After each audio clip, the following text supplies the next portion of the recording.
Salamat sa Panginoon na biyaya nakapagpasalamat. Kagaling ito, wala mo masabi ngayon. Ayun, di biyaya na lang, salamat sa kaligtasan na hindi binabawi ng Panginoon dahil nga ito'y biyaya sa atin at bigay. Salamat sa mga classes na meron na napagdaanan, yung Tulip, Sovereignty, ngayon Trinity. Biyaya naman, at least ay sabi ko hindi naman marunong, ay di biyayang pinagkakasya na lang sa 1 MB na memory. Salamat, at least ay may Bible na kumbaga ay meron tayo ngayon na yun ang ating binubulay. Biyaya na kumbaga ay dahil halimbawa kung ikukumpara ko sa pag-aaral ko nung mga high school, college, biyaya nga na may mga ganito ng pag-aaral kasi hindi naman to na dadaanan sa lalo na nung mga panahon. Pinag-aaral namin doon dati si Nabukadnezar lamang. Yung pala nasa Bible din nga naman. Yung pala maganda ang tinuturo pagdating kay Nabukadnezar. Yung pala hindi din naman pala. Salamat sa history ng Bible. Salamat. Biyaya na may kaligtasan nga, may family, yan, may asawa. Na sabi ko nga, nag-upgrade na yung aking asawa na yan, bayad na ako tse sa tse naman asawa naman babawi. So yun. Si Utoy, nagpaalam ako kay Utoy kung gusto pa ng kapatid.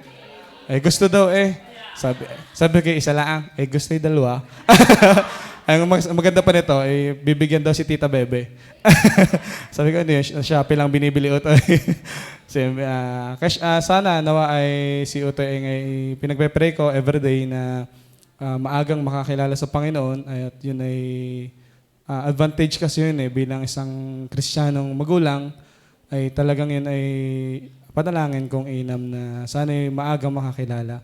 Ayun nga tayo nga sabi nga na-late nga tayo, na-late pa kung tutusin ako ako maaga naman ako nagsimba, pero ako nawala din naman nung panahon high school. Kung kailan yung high school, kasagsagan din yun dapat ng i-input mo sa iyong utak lahat ng mga bagay nito at mahaba-haba ang mapaglingkuran sa Panginoon ay wala, late kumbaga, na-late pa.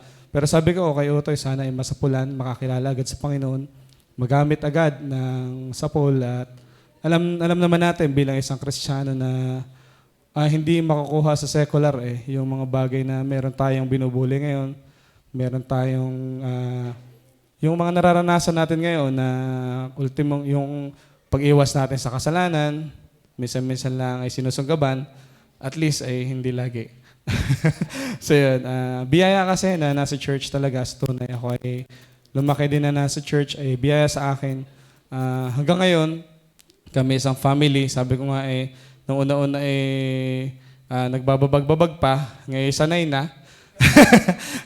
Pero biyaya kasi na nasa church, kasi nga bilang Kristiyano, yung mga character, attitude, lahat na, etc. ay syempre dapat matutunan mo as ikaw ay asawang lalaki na Kristiyano, ikaw ay asawang babaeng Kristiyano. Kaya biyaya na ako'y nasa church lagi. Ayun muna, baka ako saan mapapunta pa. Thank you po.